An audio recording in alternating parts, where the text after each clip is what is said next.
Guys, I'm coming to you in my mother-in-law's kitchen doing oxtails.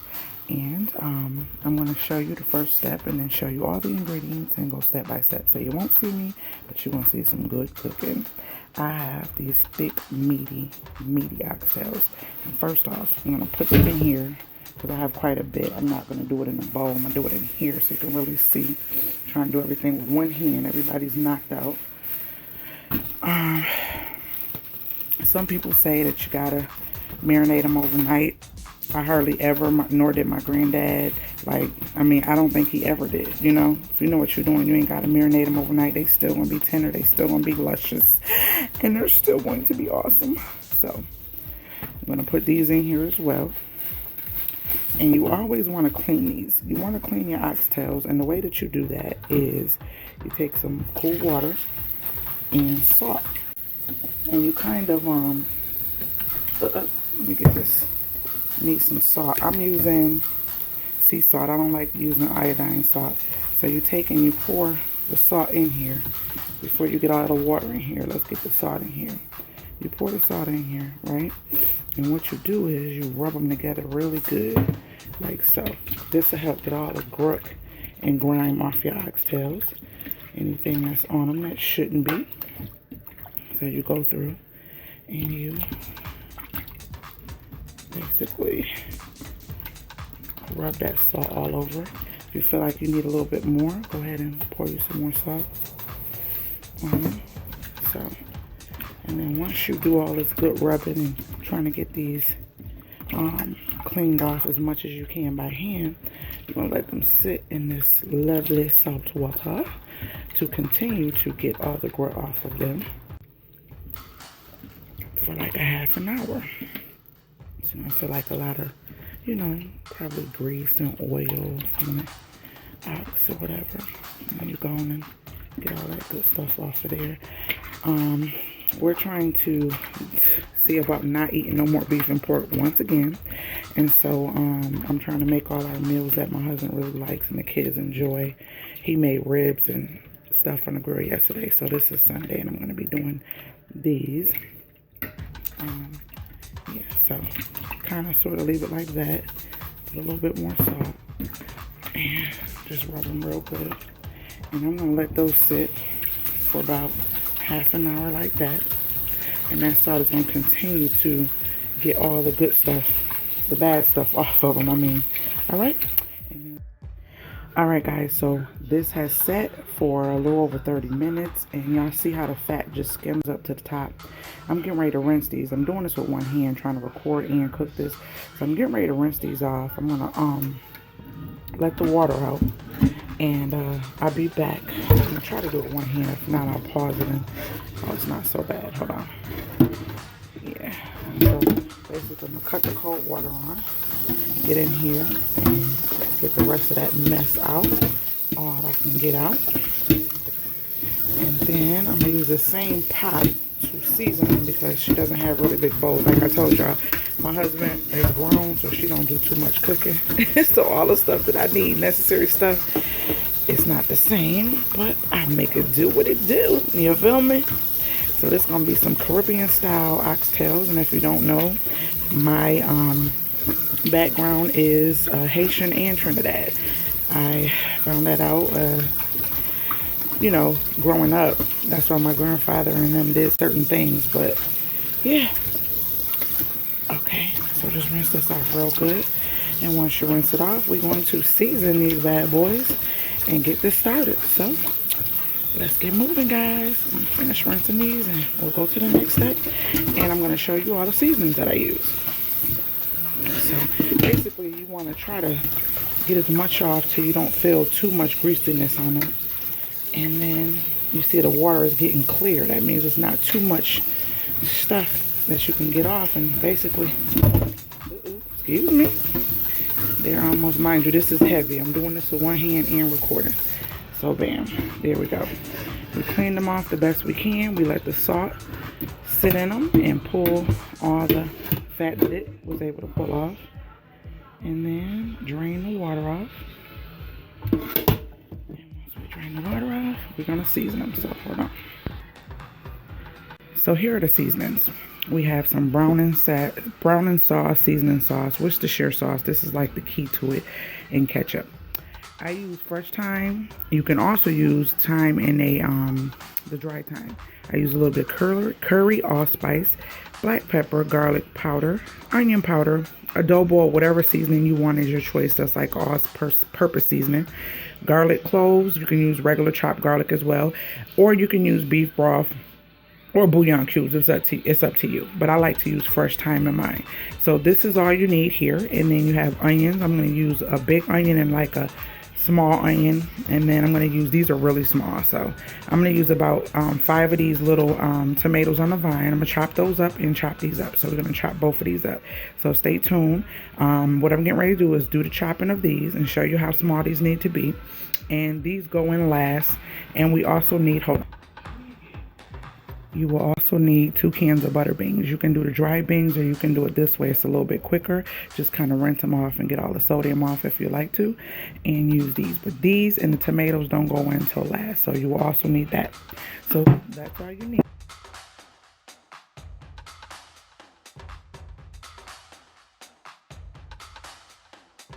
All right, guys, so that's the onion and that's the tomato, and we're going to get started.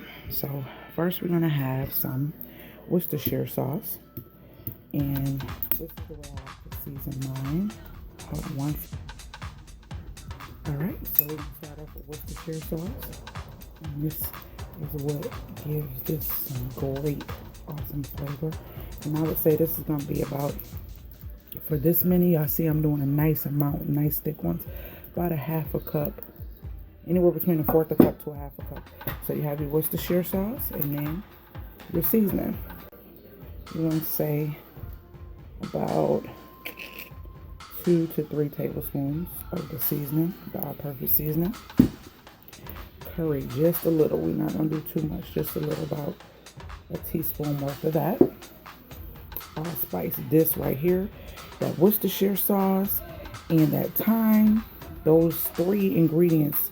You only want to put about a teaspoon of that, and you put less depending on how many oxtails you have. I like to use dry thyme on it as the seasoning, and I also like to put it in the pot, and you'll see that actually too. So I'm just putting about, I say, a quarter of a teaspoon. If y'all can see how thyme looks, that's how it looks. It gives it an extra boost of greatness. Onion powder, and we'll say about a tablespoon of that.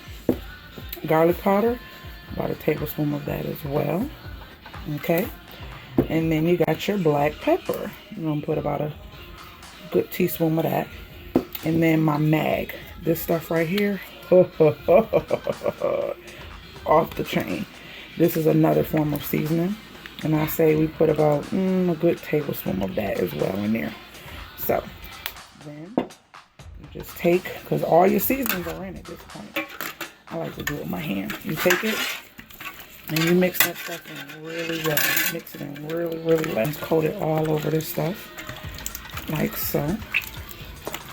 Now you can let this sit for a couple hours once you do this part. You can.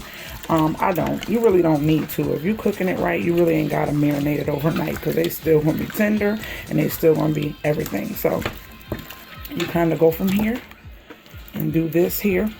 And at this point, you can put your minced garlic. Now, it's going to be a little difficult, so let me switch my hands up so I can show you how to put the minced garlic in. I put some in here, and I also put some in the pan, so hold on. Here you have about a teaspoon of garlic, and that's it. Go on and get that in there as well. And then we're going to the pot, to the next step, guys. All right, let's get this stuff going. Okay, guys, now at this point is when you're going to throw your onions in. You want them to fry like that. And throw all your onions in. Remember, we're saving the tomatoes for later, for the stew part of it. So, get all your onions in. You're going to put 2 teaspoons of the garlic in. And see, because you see down in that pot? And this is where I use my thyme. The thyme is what gives it a certain flavor. So we're going to throw some of that in at the bottom. And we're gonna let this sweat for a little bit. That's it. Could y'all see that? And we're gonna let this sweat for a little bit. And then once this start to frying, I'm gonna start adding my oxtails in here and let them brown for a little bit. And then we're gonna start to cook them. So stay tuned and give me a second so I can get those ready.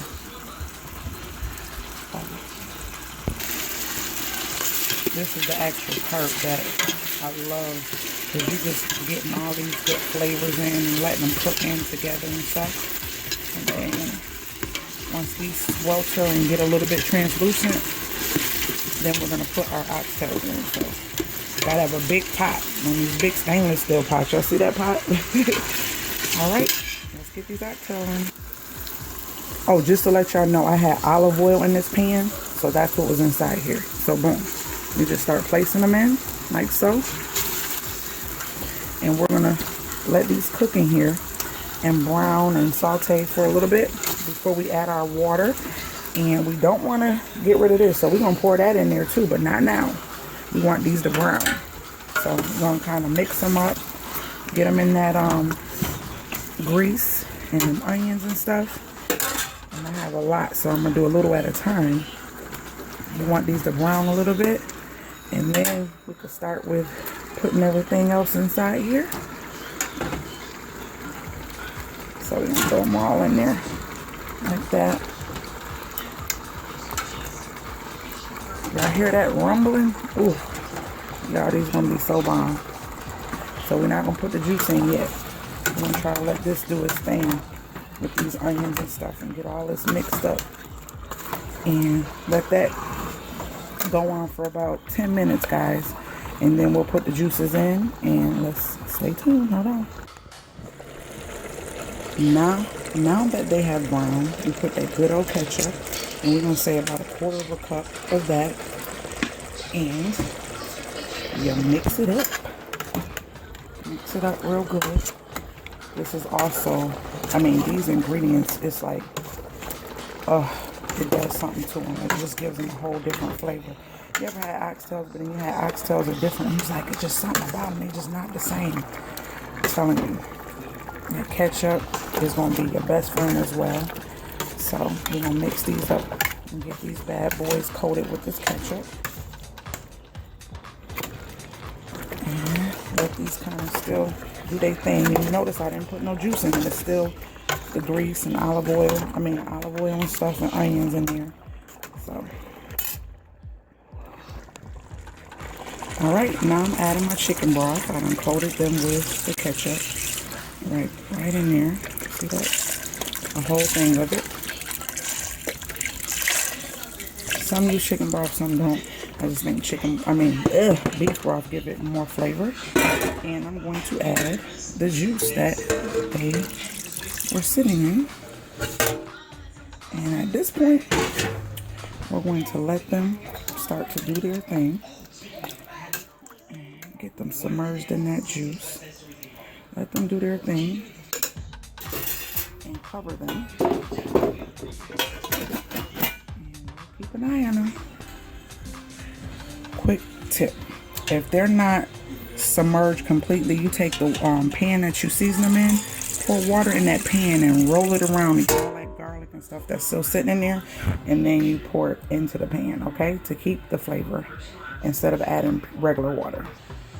Now everybody's preference is different when it comes to how they want it to be. I like mine to basically, like, you can just suck them off the bone. So you let yours cook as long as you feel you need to. Now, if you like your seasoning or your sauce a little darker, you can use a browning seasoning.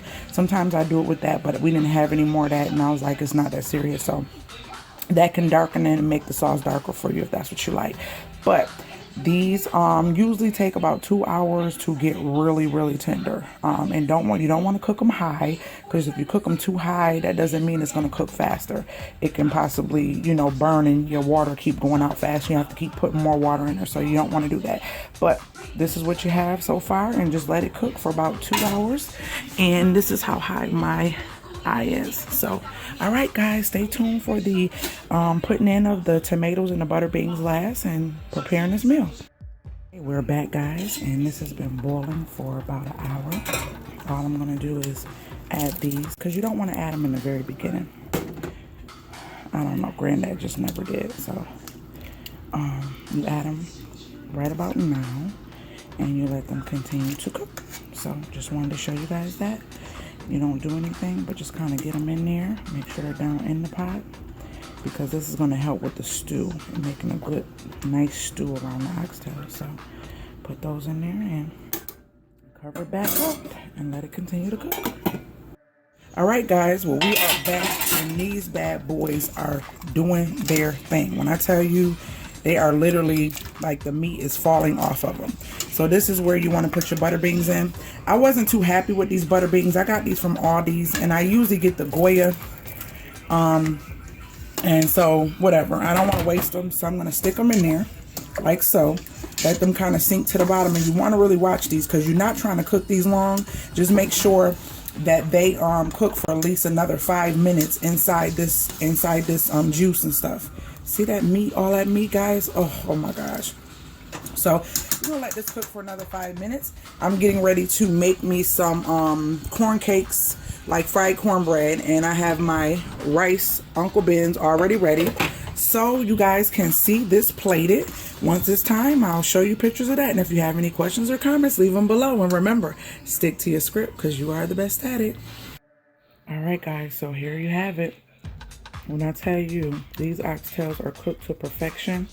They're to the point where you could just break them off the bone very easily and still, you know, bite them. Because sometimes you can just have it falling all in the pot and you just got nothing but bones. But these are just falling right off the bones. These butter beans are awesomely cooked. And I love my fried cornbread, like, kind of burnt. It just tastes so good like that. But I hope you guys love this. And if you try it out, let me know below how it came out for you. And I'll talk to you guys later. Enjoy.